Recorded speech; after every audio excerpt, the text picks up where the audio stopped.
The first step in making a wreath is to trim all of the excess branches. I use pretty heavy duty wire cutters. When you work with artificial flowers, you're always going to have to trim the stems because they're always too long.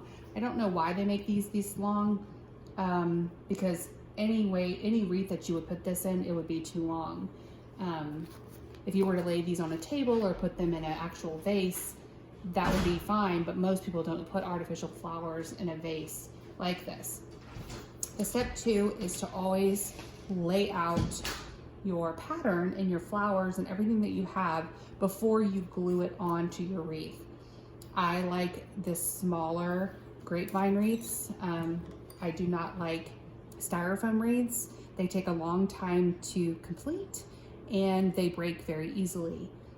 They can just tap against a wall and they can shatter. So not great. Today I have 3 different types of greenery. I'll probably use all of it in a multicolored fall, long stem, very colorful stem decor with leaves that I can break apart individually in place. These are really nice because they have wires and you can bend them to form around the circle of your wreath. I also have some pumpkins, and I will place everything before I glue. If you have cats, you might not want to do this on the floor because the cats are trying to bite and take everything away. The styrofoam came out of the bottom of this, so I just hot glued some right there and stuck this back inside. Make sure that you remove all of these stickers before you get started as well.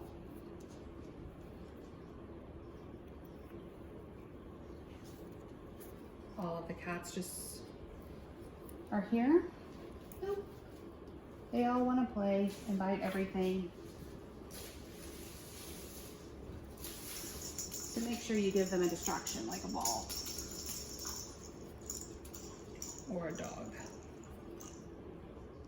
My husband did bring me some better wire cutters. These are heavy duty, but they snip right through. And you want it to be about 3 inches long so that it still get grips inside, but doesn't come out through the back. So I usually get everything prepped before I start placing and gluing. For sure, I get everything cut.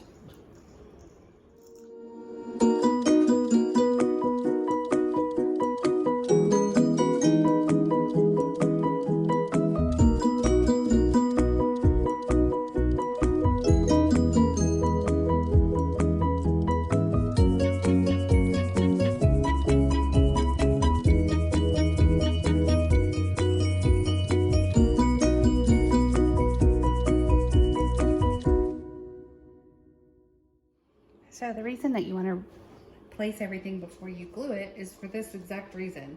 It looks funky and I'm not happy with the way it looks, but if it was already glued, I wouldn't be able to rearrange it. So you have to figure out, also a good tip is to hold it up. How's it going to go on a door? How is it going to look when it's up? This is not going to look right. So take what you have, take everything back off, and adjust. I think these need to come down further so that it covers more of the wreath. I can bend these however I like. I really liked these a lot. I'm really glad that I got them. Today is October 23rd, which means it's a little late to be building a fall wreath, and Hobby Lobby, which is where I got all of this, was out of a lot of the fall florals. They're already moving into Christmas. So I had to take what I could get, and I actually really like what I found. It took me a while to piece together the color scheme, but I really did like especially this colorful vine. I just have to make it work. And maybe we don't add these. I actually got extras that I haven't even cut up yet. These in particular I just liked them. But I might not use them at all just because I feel like it's getting to be full enough. It just depends. Sometimes when I get inspiration from Pinterest on wreaths, I look at leaves and you know, the craft stores have lots to pick from, but maybe it doesn't really work once you get it on the wreath. So you have to kind of play with it and make sure that it's gonna work with your design. I did really like the green sunflower look. Don't think I've ever seen green sunflowers in real life, but I did really like these. I just thought it added a different dimension. I really still like the white pumpkins. I made another wreath for a friend using white pumpkins and it turned out beautifully. So I thought I would try it again with just a different leaf and flower combo. And this does seem to be working a little bit better with no green, none of this kind of colorful in the way. I think I like this better, and then from there I can stick out these just to fill in and make it look full. So I'm gonna try this again and then we'll start gluing.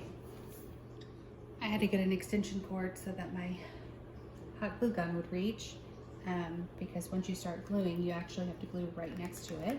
So I glued this piece to hold it down, and then in the middle towards the end, maybe 3/4 of the way down, I'll find a good place to stick it on another one. Don't pull it really tight. I let it stay loose and then I hold it for about 6 seconds so that it starts to hold in place. And then I just start filling in all the way around.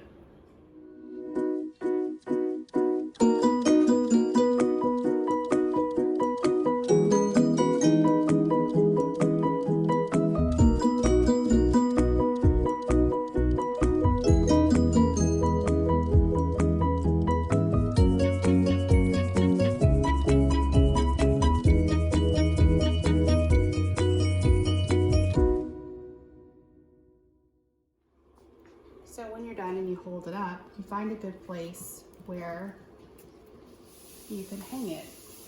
Get rid of all of the extra glue string because there's obviously going to be some. Find top space, and I like to put a ribbon through there. Sometimes I use craft wire. I have green and gold just as good options.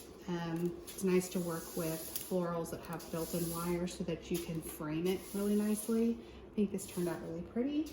I like the colors that go together, and it's ready to go.